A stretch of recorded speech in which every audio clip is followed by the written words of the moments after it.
Corridor Sud, le Flash Info. Et bien voilà, comme tous les soirs, vous retrouvez votre petit Flash Info Corridor Sud. Ce soir, je suis actuellement dans le restaurant climatisé d'Amélie-les-Bains. Ça fait plaisir. Je suis en compagnie de François, qui va m'accompagner aussi, qui a une petite faim. Moi, j'ai plutôt une grosse faim avec mes 73 km et 1888 mètres de dénivelé positif. Grosse étape aujourd'hui. Grosse étape et une étape un petit peu aventure. C'était l'aventure aujourd'hui.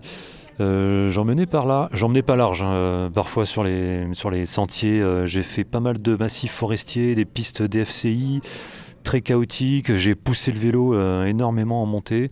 Donc voilà, donc là je vais vous parler ce soir d'incendie, malheureusement.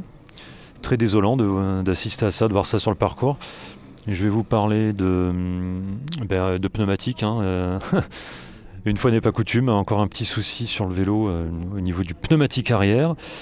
Et petit fait marquant, on va parler aussi de la dignité des cyclistes. Voilà, j'ai assisté à un accoutrement assez osé, un cycliste qui m'a doublé, je vous raconterai ça. Donc on va commencer là où je vous ai laissé hier. On était en train... oui, j'étais juste avant l'arrivée de François. Ensuite, on s'est retrouvé avec François, on a été dîner à mon gîte, chez Patrick et Nadia. Cette fois-ci, je me souviens du prénom de Nadia. Ils nous ont fait un très bon plat, magret de canard, sauce fruits rouges, avec un clafoutis en entrée, c'est ça François? Fromage de chèvre, chorizo, voilà. Très bon. Et franchement, s'ils avaient fait un dessert un petit peu plus léger, ça m'aurait convenu, parce que là, ils ont fait carrément le brownie avec une glace, avec un biscuit. Il paraît qu'il y a un biscuit local ici. Bref, ça va un petit peu de goût d'orgeat. Mais bon, c'est pas le fait le plus marquant. Le fait le plus marquant, justement, et je vais y revenir ensuite, c'est l'incendie. En fait, du balcon de la terrasse de chez Patrick et Nadia, on a assisté au début de l'incendie avec les allers-retours des hélicos, les largages, les allers-retours vers le lac pour aller remplir leur... je sais pas comment on appelle ça, leur sac qui portent avec le câble pour aller faire leur largage. Donc il y avait quand même pas mal d'allées et venues, il y avait quand même quelques Canadair aussi, il me semble bien. Donc voilà, c'était le début de l'incendie à Trévillac. Et il s'avère que le lendemain, donc aujourd'hui, je suis passé à Trévillac. Et donc voilà, ça c'est pour évoquer ça. Qu'est-ce que j'ai noté aussi ? Oui, après avoir mangé, on a visité le lac du Gros-Main, dont je vous ai parlé. Et c'est assez sympa, on peut rentrer dedans. C'est un très bel ouvrage romain.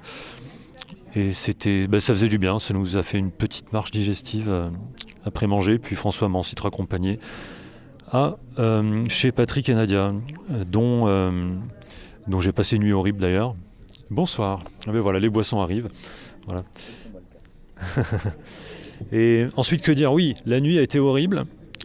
Super chaud. Donc moi, je trouve quand même, quand on paye un gîte 105 € et qu'on n'a pas la clim dans la chambre, je trouve ça un petit peu léger. On a beau faire des courants d'air, en plus il y avait la tramontane, c'était horrible, il y avait tout qui vibrait à chaque fois, et puis c'était de l'air chaud, quoi. C'était de l'air chaud. Donc ça c'était... Je pense que j'ai pas pu m'endormir avant 3h du matin. J'ai pu voir un petit peu le match de l'équipe de France contre le Paraguay. Mais bon, j'ai pas arrêté de tourner dans le lit, c'était très compliqué. Mais bizarrement, ce matin, je me suis senti bien. C'est ça qui est bizarre quand on enchaîne des journées comme ça. Mais bon, en tout cas, ce soir, il y a la clim dans la chambre et il y a la clim dans dans la salle de restauration. Ça nous fait énormément de bien. Et pour revenir à l'incendie, Patrick, ce matin, me dit, en parlant de l'incendie, ouais, c'est OK. C'est OK pour l'incendie. Ouais, ils l'ont maîtrisé, tout va bien. Et moi, j'étais content de la nouvelle. Je me suis dit, bon, très bien. Merci beaucoup, au revoir. Donc je les quitte. Après tout, ils sont quand même très, très aimables. Ils ont vraiment le sens du service. Ils aiment bien accueillir les gens. Vous voyez ce type d'hôtes qui tiennent des gîtes vraiment bien. Ils ont le sens du service. Ils sont quand même bienveillants et sympas quand même. Bon, c'est vrai qu'il n'y a pas la clim, mais ça, c'est un peu délicat à dire. Et donc, je pars tranquillement vers 7h30. Et très vite, j'arrive sur le lieu-dit, donc Trévillac. Et je vois quand même le panache de fumée, je vois des véhicules de pompiers, je parle un petit peu à des pompiers qui étaient en repos, qui m'expliquaient qu'ils sont obligés d'être en repos à un moment donné. Et je passe le poste de commandement, donc un énorme camion marqué poste de commandement avec un petit camping-car rouge écrit presse.média, etc. Donc là je me dis, oula oui quand même, ils ont déployé quelques moyens. Et finalement moi j'arrive à circuler, et je pense que je suis passé in extremis. Et après, ça s'est vraiment aggravé. Tout en roulant, j'écoutais France Inter en fait, c'était de pire en pire. 300 hectares de plus, beaucoup plus de personnes évacuées. Et là, ce soir, je viens de lire sur France Info qu'ils étaient prêts à évacuer 10 000 personnes menacées. Chiffre qui a été établi par le préfet. Donc, oui, c'est pour moi. Merci beaucoup. Ma pizza arrive. Très bien. Et en fait, c'était un passage un peu tendu. J'étais pas très serein en passant à côté de cet incendie. Et en plus, il y avait un nouveau départ de feu et j'ai assisté à un largage. Donc c'était assez impressionnant. Ce gros panache de fumée, je le retrouve après la descente jusqu'au lac de Vinça. Vinça, je crois qu'on le prononce comme ça. Et depuis le lac, j'ai pris une photo d'ailleurs, et ce panache-là, je le retrouve un peu plus loin sur la route. Et il commence à grossir de plus en plus. Et là, je me dis, oui, quand même, c'est pas le petit incendie. Donc voilà, c'était un petit peu tendu à ce niveau-là. Et ensuite, je suis en plein cagnard jusqu'à la grande montée en pente douce, jusqu'au col de Palomère. Donc je m'engage dans cette montée. Puis c'est une montée assez sympa qu'on peut retrouver. Je dis assez sympa parce que c'était une alternance de parties ombragées et de parties ensoleillées. Donc au final, j'avais encore de la fraîcheur. Par moments, c'était quand même bien agréable. Et à un moment donné, je vois sur le bas-côté une sorte de guinguette. Il y avait, je pense, un petit festival avec un artiste qui commençait à s'installer. Et là, je me dis, c'est le moment rêvé pour faire une pause. Donc je me prends un citron givré, un orangina, un jus de fruits. Et je fais ma petite recharge en sucre. Et je me désaltère. Et puis au moment de regagner le vélo, c'est là que je constate que le pneu arrière il est complètement à plat.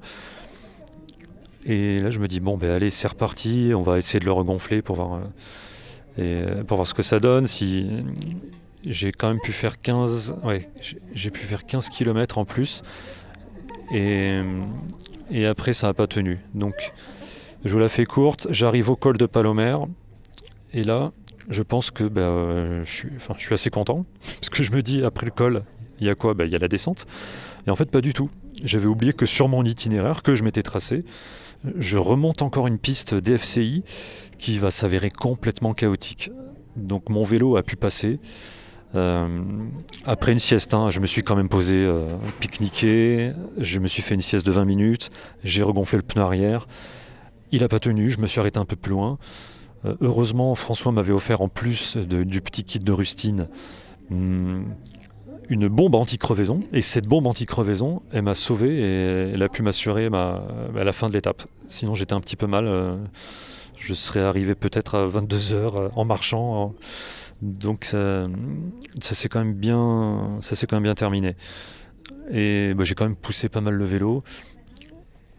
Parce que c'était très technique, ça devenait un peu trop technique, beaucoup de cailloux, beaucoup de racines, vous savez, ces fameuses pistes DFCI, défense des forêts contre l'incendie.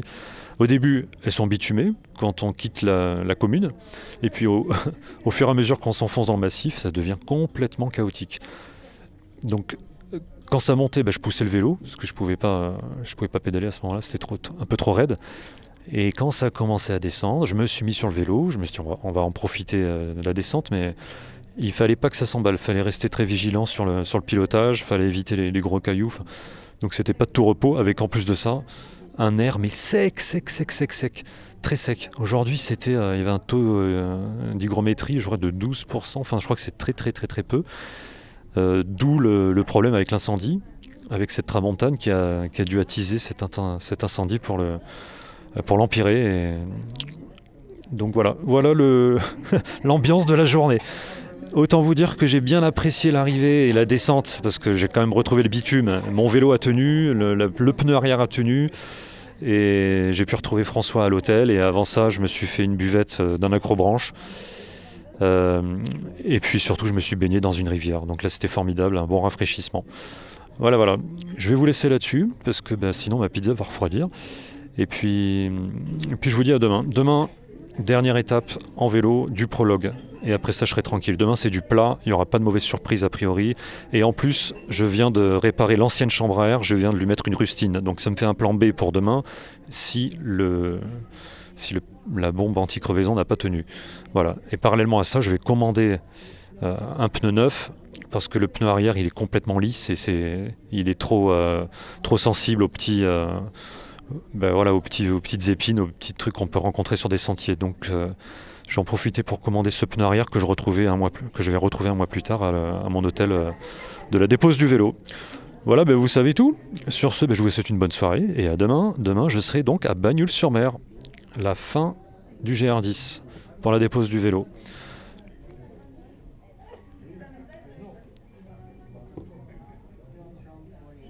Voilà, ouais, je finis comme ça. Ouais, je finis comme ça. Merci de m'avoir écouté et vous êtes de plus en plus nombreux à me suivre. Ça fait plaisir. Bonne soirée, à demain.